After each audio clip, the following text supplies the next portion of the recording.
And ಆಗಲೇ ಹೇಳಿರುವಾಗೆ amount credit ಆಗಿರುವಂಥ proof ತೋರಿಸ್ತೀನಿ ಅಂತ ಹೇಳಿದ್ದೆ. ಸೊ ನೀವೀಗ ಸ್ಕ್ರೀನ್ ಮೇಲೆ ನೋಡ್ಬೋದು ಅಮೌಂಟ್ ಬಂದು ಕ್ರೆಡಿಟ್ ಆಗಿರುವಂಥ ಪ್ರೂಫ್ ನಾನೀಗ ಸ್ಕ್ರೀನ್ ಮೇಲೆ ತೋರಿಸ್ತಾ ಇದ್ದೀನಿ.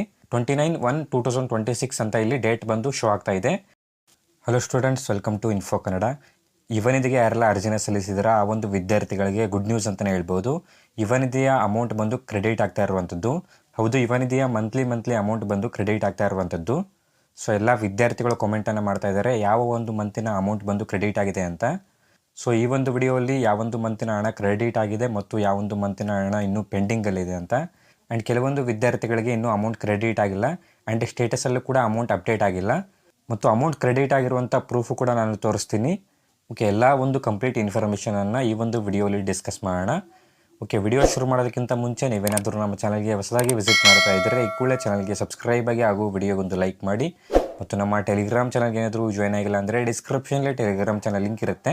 ಆ ಒಂದು ಲಿಂಕ್ ಮೇಲೆ ನೀವು ಕ್ಲಿಕ್ ಮಾಡ್ಕೊಂಡ್ಬಿಟ್ಟು ಟೆಲಿಗ್ರಾಮ್ ಚಾನಲ್ಗೆ ಜಾಯ್ನ್ ಆಗಬೇಕಾಗತ್ತೆ. ಮತ್ತು ಯುವನಿಧಿಯ ಸ್ಟೇಟಸ್ ಚೆಕ್ ಮತ್ತು ಅಪ್ಲಿಕೇಶನ್ ಲಿಂಕ್ ಬಂದು ನಮ್ಮ ಒಂದು ವೆಬ್ಸೈಟಲ್ಲೇ ಅಪ್ಡೇಟನ್ನು ಮಾಡಿದ್ದೀವಿ. ಆ್ಯಂಡ್ ನಮ್ಮ ಒಂದು ವೆಬ್ಸೈಟ್ ಲಿಂಕ್ ಬಂದು ಡಿಸ್ಕ್ರಿಪ್ಷನಲ್ಲಿ ಕೊಟ್ಟಿರ್ತೀನಿ. ಮರೆಯದೆ ನಮ್ಮ ಒಂದು ವೆಬ್ಸೈಟ್ಗೆ ವಿಸಿಟ್ ಮಾಡಿ ನೀವು. ಅಲ್ಲೇ ಅಪ್ಲಿಕೇಶನ್ ಲಿಂಕ್ ಮತ್ತು ಯುವನಿಧಿಯ ಎಲ್ಲ ಇನ್ಫಾರ್ಮೇಷನ್ ಇರುತ್ತೆ.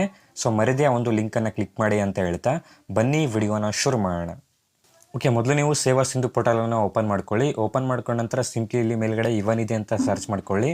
ಯುವನಿಧಿ ಅಂತ ಸರ್ಚ್ ಮಾಡ್ಕೊಂಡ ನಂತರ ನಿಮಗೆ ಯುವನಿಧಿ ಲಿಂಕ್ಗಳಲ್ಲಿ ಶೋ ಆಗುತ್ತೆ. ಸೊ ನಾವಿಲ್ಲಿ ಅಮೌಂಟ್ ಕ್ರೆಡಿಟ್ ಆಗಿರುವಂಥ ಸ್ಟೇಟಸ್ ಏನಾದರೂ ಅಪ್ಡೇಟ್ ಆಗಿದೆಯಾ ಅಥವಾ ಇಲ್ವಾ ಅಂತ ಚೆಕ್ ಮಾಡೋಣ. ಸೊ ನಾವಿಲ್ಲಿ ಡಿಸೆಂಬರ್ ಮಂತಿನ ಸ್ಟೇಟಸನ್ನು ಚೆಕ್ ಮಾಡೋಣ. ಲಾಸ್ಟ್ ಟೈಮ್ ನಾವು ವಿಡಿಯೋ ಮಾಡಿದಾಗ ನವಂಬರ್ ಮಂತಿನ ಸ್ಟೇಟಸನ್ನು ಚೆಕ್ ಮಾಡಿದ್ವಿ. ಸೊ ನಾವಿವಾಗ ಡಿಸೆಂಬರ್ ಮಂತಿನ ಸ್ಟೇಟಸನ್ನು ಚೆಕ್ ಮಾಡೋಣ. ಸೊ ನೀವು ಇಲ್ಲಿ ಯುವನಿಧಿ ಅಪ್ಲಿಕೇಶನ್ ಸ್ಟೇಟಸ್ ಚೆಕ್ ಅಂತ ಇದೆಯಲ್ಲ, ಈ ಒಂದು ಲಿಂಕನ್ನು ಸೆಲೆಕ್ಟ್ ಮಾಡ್ಕೊಳ್ಳಿ. ಸೊ ಸಿಂಪ್ಲಿ ಈ ಒಂದು ಲಿಂಕ್ ಮೇಲೆ ನೀವು ಕ್ಲಿಕ್ ಮಾಡ್ಕೊಳ್ಳಿ. ಓಕೆ, ಲಿಂಕ್ ಮೇಲೆ ನೀವು ಕ್ಲಿಕ್ ಮಾಡ್ಕೊಂಡಾಗ ಈ ರೀತಿ ಪೇಜ್ ನಿಮಗೆ ಓಪನ್ ಆಗುತ್ತೆ.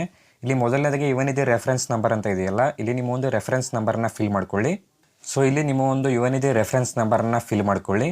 ರೆಫರೆನ್ಸ್ ನಂಬರನ್ನ ಫಿಲ್ ಮಾಡ್ಕೊಂಡ ನಂತರ ಸೆಲೆಕ್ಟ್ ಮಂತ್ ಅಂತ ಇದೆಯಲ್ಲ, ಇಲ್ಲಿ ನೀವು ಯಾವೊಂದು ಮಂತಿನ ಸ್ಟೇಟಸನ್ನು ಚೆಕ್ ಮಾಡ್ತಾ ಇದ್ದೀರಾ ಆ ಒಂದು ಮಂತನ್ನು ಸೆಲೆಕ್ಟ್ ಮಾಡ್ಕೊಳ್ಳಿ.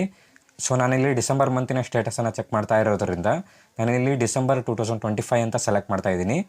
ಓಕೆ, ಮಂತನ್ನು ಸೆಲೆಕ್ಟ್ ಮಾಡ್ಕೊಂಡ ನಂತರ ಸಿಂಪ್ಲಿ ಇಲ್ಲಿ ಚೆಕ್ ಸ್ಟೇಟಸ್ ಅಂತ ಇದೆಯಲ್ಲ, click here to get payment details ಅಂತ ಇದೆಯಲ್ಲ, ಈ ಒಂದು ಆಪ್ಷನ್ ಮೇಲೆ ನೀವು ಕ್ಲಿಕ್ ಮಾಡ್ಕೊಳ್ಳಿ. ಓಕೆ, ಪೇಮೆಂಟ್ ಡೀಟೇಲ್ಸ್ ಮೇಲೆ ಕ್ಲಿಕ್ ಮಾಡ್ಕೊಂಡ ನಂತರ ನೀವಿಲ್ಲಿ ನಿಮ್ಮ ಒಂದು ಸ್ಟೇಟಸನ್ನು ನೋಡ್ಬೋದು. ಇಲ್ಲಿ ಯಾವುದೇ ರೀತಿ ಅಮೌಂಟ್ ಕ್ರೆಡಿಟ್ ಆಗಿರುವಂಥ ಸ್ಟೇಟಸ್ ಬಂದು ಅಪ್ಡೇಟ್ ಆಗಿಲ್ಲ. ಸೊ ಎಲ್ಲ ವಿದ್ಯಾರ್ಥಿಗಳಿಗೆ ಇದೇ ಪ್ರಾಬ್ಲಮ್ ಆಗಿರುವಂಥದ್ದು. ನಿಮ್ಮ ಒಂದು ಅಮೌಂಟ್ ಕ್ರೆಡಿಟ್ ಆಗಿರುವಂಥ ಸ್ಟೇಟಸ್ ಬಂದು ಇನ್ನೂ ಯುವನಿಧಿ ಪೇಮೆಂಟ್ ಸ್ಟೇಟಸಲ್ಲಿ ಅಪ್ಡೇಟ್ ಆಗಿಲ್ಲ. ಕೇವಲ ನಿಮ್ಮ ಒಂದು ಬ್ಯಾಂಕ್ ಅಕೌಂಟಿಗೆ ಮಾತ್ರ ನಿಮ್ಮ ಒಂದು ಹಣ ಕ್ರೆಡಿಟ್ ಆಗಿರುವಂಥದ್ದು. ಸೊ ಹಲವಾರು ವಿದ್ಯಾರ್ಥಿಗಳು ಇಲ್ಲೇ ಕನ್ಫ್ಯೂಸ್ ಆಗೋದು, ನಮ್ಮ ಒಂದು ಸ್ಟೇಟಸಲ್ಲಿ ಅಮೌಂಟ್ ಅಪ್ಡೇಟ್ ಆಗಿಲ್ಲ, ಇನ್ನೂ ನಮಗೆ ಅಮೌಂಟ್ ಬಂದಿಲ್ಲ ಅಂತ ಇಲ್ಲಿ ವಿದ್ಯಾರ್ಥಿಗಳು ಕನ್ಫ್ಯೂಸ್ ಆಗ್ತಾರೆ. ಸೊ ಸ್ಟೇಟಸ್ ಚೆಕ್ ಮಾಡೋ ಮುಖಾಂತರ ನಿಮಗೆ ಗೊತ್ತಾಗಲ್ಲ. ನೀವು ಕಂಪಲ್ಸರಿ ಬ್ಯಾಂಕ್ ಅಕೌಂಟ್ ಸ್ಟೇಟ್ಮೆಂಟನ್ನು ಚೆಕ್ ಮಾಡಬೇಕಾಗತ್ತೆ. ನಿಮ್ಮ ಒಂದು ಬ್ಯಾಂಕ್ ಅಕೌಂಟ್ ಸ್ಟೇಟ್ಮೆಂಟ್ ಚೆಕ್ ಮಾಡಿದಾಗ ನಿಮಗೆ ಅಮೌಂಟ್ ಕ್ರೆಡಿಟ್ ಆಗಿದೆಯಾ ಅಥವಾ ಇಲ್ವಾ ಅಂತ ಗೊತ್ತಾಗುತ್ತೆ. ಆ್ಯಂಡ್ ಆಗಲೇ ಹೇಳಿರುವಾಗೆ ಅಮೌಂಟ್ ಕ್ರೆಡಿಟ್ ಆಗಿರುವಂಥ ಪ್ರೂಫ್ ತೋರಿಸ್ತೀನಿ ಅಂತ ಹೇಳಿದ್ದೆ.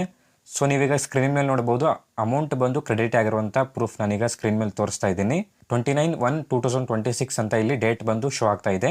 ಅಂದರೆ 29/1/2026 ಈ ಒಂದು ವಿದ್ಯಾರ್ಥಿಗೆ ಯುವನಿಧಿ ಹಣ ಬಂದು ಕ್ರೆಡಿಟ್ ಆಗಿರುವಂಥದ್ದು. ಸೊ ಇಲ್ಲಿ ಯಾವ ಮಂತಿನ ಹಣ ಕ್ರೆಡಿಟ್ ಆಗಿದೆ ಅಂತ ಇನ್ನೂ ಕನ್ಫರ್ಮ್ ಆಗಿಲ್ಲ.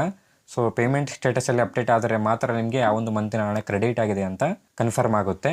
ಐ ಥಿಂಕ್ ಈ ಒಂದು ಅಮೌಂಟ್ ಬಂದು ಡಿಸೆಂಬರ್ ಮಂತಿನ ಹಣ ಆಗಿರ್ಬೋದು ಅನಿಸುತ್ತೆ. ಆಲ್ಮೋಸ್ಟ್ ಈ ಒಂದು ಅಮೌಂಟ್ ಬಂದು ಡಿಸೆಂಬರ್ ಮಂತಿನ ಹಣ ಆಗಿರುತ್ತೆ. ಅದಾದ ನಂತರ ಜನವರಿ ಮಂತಿನ ಹಣ ಯಾವಾಗ ಕ್ರೆಡಿಟ್ ಆಗುತ್ತೆ ಅಂತ ನೋಡುವುದಾದರೆ, ಸೊ ಜನವರಿ ತಿಂಗಳಲ್ಲಿ ನಾವು ಸೆಲ್ಫ್ ಡಿಕ್ಲರೇಷನನ್ನು ಸಬ್ಮಿಟ್ ಮಾಡಿರೋದರಿಂದ ಈ ಮಂತ್ ಆದ ನಂತರ ನೆಕ್ಸ್ಟ್ ಮಂತಲ್ಲಿ ನಿಮಗೆ ಅಥವಾ ಅದರ ನೆಕ್ಸ್ಟ್ ಮಂತ್ ನಿಮಗೆ ಜನವರಿ ತಿಂಗಳ ಹಣ ಬಂದು ಸಿಗುತ್ತೆ.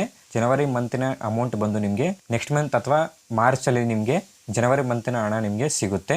ಎಲ್ಲರೂ ಕಂಪಲ್ಸರಿ ನಿಮ್ಮ ಒಂದು ಬ್ಯಾಂಕ್ ಅಕೌಂಟ್ ಸ್ಟೇಟ್ಮೆಂಟನ್ನು ಚೆಕ್ ಮಾಡ್ಕೊಳ್ಳಿ. ಅಲ್ಲಿ ನಿಮಗೆ ಯುವನಿಧಿ ಹಣ ಬಂದು ಕ್ರೆಡಿಟ್ ಆಗಿರುತ್ತೆ. ಓಕೆ, ಐ ಹೋಪ್ ಎಲ್ಲರಿಗೂ ಯುವನಿಧಿ ಹಣ ಕ್ರೆಡಿಟ್ ಆಗಿದೆ ಅಂದ್ಕೊಂಡಿದ್ದೀನಿ. ಯಾರಿಗೆಲ್ಲ ಯುವನಿಧಿ ಹಣ ಕ್ರೆಡಿಟ್ ಆಗಿದೆ ಅಂತ ಒಂದು ವಿದ್ಯಾರ್ಥಿಗಳು ನೀವು ಕೆಳಗಡೆ ಕಾಮೆಂಟ್ ಹಾಕಿ. ಆ್ಯಂಡ್ ಇನ್ನೂ ಯಾರಿಗೆಲ್ಲ ಕ್ರೆಡಿಟ್ ಆಗಿಲ್ಲ ಆ ಒಂದು ವಿದ್ಯಾರ್ಥಿಗಳಿಗೂ ಕೂಡ ಅಮೌಂಟ್ ಬಂದು ಕ್ರೆಡಿಟ್ ಆಗುತ್ತೆ. ಓಕೆ, ಈ ಒಂದು ವಿಡಿಯೋನ ನಾನು ಇಲ್ಲಿಗೆ ಕಂಪ್ಲೀಟ್ ಮಾಡ್ತಾ ಇದ್ದೀನಿ. ವಿಡಿಯೋ ಏನಾದರೂ ಇಷ್ಟ ಆದಲ್ಲಿ ವಿಡಿಯೋಗೊಂದು ಲೈಕ್ ಮಾಡಿ. ಚಾನಲ್ಗೆ ಏನಾದರೂ ಇನ್ನೂ ಸಬ್ಸ್ಕ್ರೈಬ್ ಆಗಿಲ್ಲ ಅಂದರೆ ಸಬ್ಸ್ಕ್ರೈಬ್ ಆಗಿ ಅಂತ ಹೇಳ್ತಾ ಮತ್ತೆ ಸಿಗೋಣ ಮುಂದಿನ ವಿಡಿಯೋ ಅಲ್ಲಿ.